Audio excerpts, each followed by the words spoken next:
All right, good afternoon. I jump right into this. This is a playing of Holland 44, GMT's great game on the Operation Market Garden campaign during September of 44. And there's lots of videos and tutorials out there about how to set it up and how to play it. What I want to do is a quick instructional playthrough to learn the rules and to help other people learn the rules. And so if you see I'm doing something wrong, or I make a mistake, please jump in and comment at the bottom. And I'm just going to get right into it. The map is set up for the full campaign game, and everything is set up around the edge of the board. The breakdown units are there. All the units, all the way down to 30th Corps area, are on the map and set up.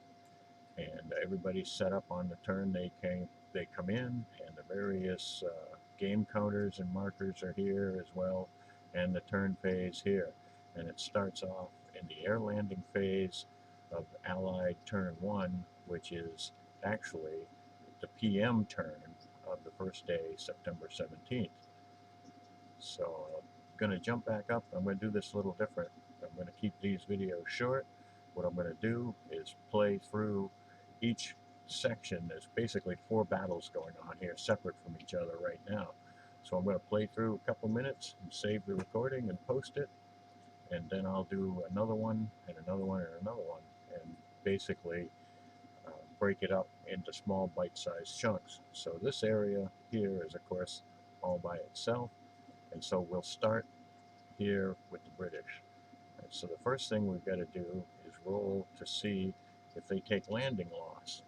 So we go over and we take a look on the combat table, player aid card, and air landing table. You roll once per stack in the beginning, which is different. So we'll roll for that top stack and see if we take any losses. And we get a 6. And so not only do they scatter, but somebody has to get the scattered marker and somebody has got to lose 1 step. There are no modifiers on this first turn because they're landing in the clear.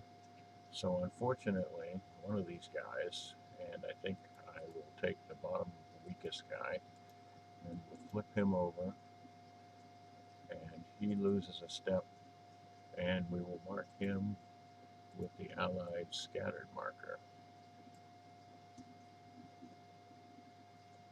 Alright, so he's marked and all set, and also we'll jump down, and that will add 1 to the airborne replacement track.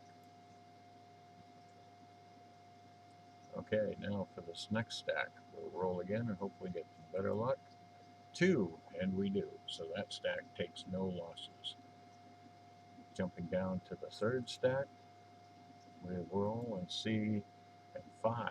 So unfortunately, he's going to get 1 guy in the stack scattered. Again, I'll take the bottom guy, but at least this time he doesn't take any losses. So we'll mark him scattered, and then we'll get right into movement for this end of the battle. We're going to do basically each one of these little sections as their own separate battle until they get 30th Corps gets far enough into the battle to then make it so we would have to do the whole turn. So first thing we're going to do is we've got to get to Arnhem as our top priority. So we're going to take these guys and we're going to go 1, 2, 3, 4, in which case when we get there, this is critical to see. We're going to roll on the bridge demolition table, and there's a -1 on all turn 1 attempts. So we're going to roll as the German to see if they blow the train bridge, which historically was pretty much ignored by the Brits, as were the ferries, oddly enough. And we get a 6, so they do in fact blow the bridge, which means we'll keep moving to get to here, and we'll put a blown bridge marker on there. Just a second while I find the blown bridge marker, and we'll set it to point. There we go. Alright, so that's our first unit move there. Now this guy is going to come up and he's going to move to help attack 1, 2, because he can't use extended move to go around. It would be better to go down, around, and up here, but he can't. In the meantime, this guy who's got the scattered marker on him is going to go to here to help protect the drop zones. In this stack, we've got quite a few units, and they're going to move the weakest guy here in the middle. Is going to go 1, 2 to help protect the landing zones. Everybody else is going to move over here. Just tactical move, and the artillery is going to move over 1, and the supply point is going to move over 1 as well to get ready for this attack. Now up here, these guys, we're going to take this 453 on the top. He's going to go 1, 2, 3, 4, and pay the extra points. After you move 2 hexes through the woods, it costs you 2 hexes to move through the woods. So he's going to move tactical, get to there, and stop. And now this is going to create zone of control issues for this SS unit. So hopefully, the other guys are going to move up here to help in the attack, whereas these guys are going to move up here 1 to help protect the drop zones for any reinforcements coming on. So I think we'll move him right onto the drop zone to give us a little bit of protection. So not only we go on and move everybody else, but as I said, these are going to just be quick little turns, try and keep them 5-10 minutes. And as I said, let me know what you see that I'm doing wrong. So now we're going to go to combat for this section. So against this guy, he's a 5, he's in the woods, there's nothing special there, woods don't give any particular bonus, so he's a 5. Now we're elite, as we have the red outline of our defensive number. He is not elite, oddly enough. So we get a shift for that, and we get, let's see, 3, 6, 9, 13 to 5. Unfortunately, not quite enough for 2 to 1. 3 to 1, excuse me. So that's only a 2 to 1. So I'm going to take a chance and bring this guy back, who was here, and instead of moving over there right away, he's going to move out around here to add into the attack.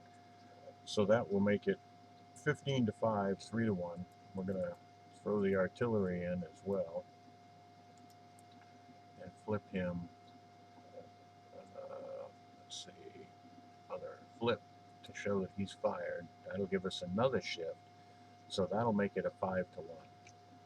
So then we'll roll on the table, bring the table over for just a second. I'm not sure if you're going to be able to see it with this recording I'm using, but we've got a 5 to 1. We'll roll on the 5 to 1 table, and a 5 to 1 line, excuse me, of the table, and we get a 2, which is DRX, which is both sides lose 1 step, which is selected by the opposing player. The defender must either retreat 2 hexes and become disrupted or conduct a determined defense. If the defender retreats, the attacker receives a normal advance. Alright, so what we're going to do is both sides lose a step, so he's got to lose a step. So he's pretty much done, I believe, is what's going to happen. He loses a step, and the lead unit from one of these stacks, they're all pretty much the same, but we will take a step off of this guy. It doesn't really matter. Combat results, lose a step. Now the problem he's going to have is determined defense, because pretty much no matter what happens, he's going to get wiped out, it looks like, because if he fails in his determined defense, he's got to retreat 2, and he cannot retreat 2 without going zone of control to zone of control, so he'd be wiped out. So taking a look here at the determined defense table, he's not in clear or polder or city, so he's going to be rolling on the other line. So we'll roll, and we get a 1. And a 1 is a 0-1. He can't even stop his retreat, so his determined defense fails right off the bat, and he is eliminated. And he'll go over there to the dead pile. You see he pops up in there. This is a great program, by the way, as well as a great game by GMT. I'm using Vassal for this playthrough just because it's so convenient. It's so much easier and clearer than some of the shaky, grainy, oddly angled videos I've seen of different games. So here we go. So now it wasn't a DS or a DMR, so he doesn't get the bonus advance, but now everybody can advance 1x in whatever direction they want. So this guy is going to go back this way, this guy's going to go here, this guy's going to go here, this fella is going to go up here, just the one is going to go up here, and this guy is going to go here. I was hoping to have shattered him, which would have driven him out further and made it easier to get into Arnhem. So now it's kind of up for grabs whether we're going to get into Arnhem or not. So we'll call it there. That'll be the first one. And when we come back, we'll move down and we'll do the 80 seconds landing and movement in combat. All right, thanks a lot. Talk to you later. Take care.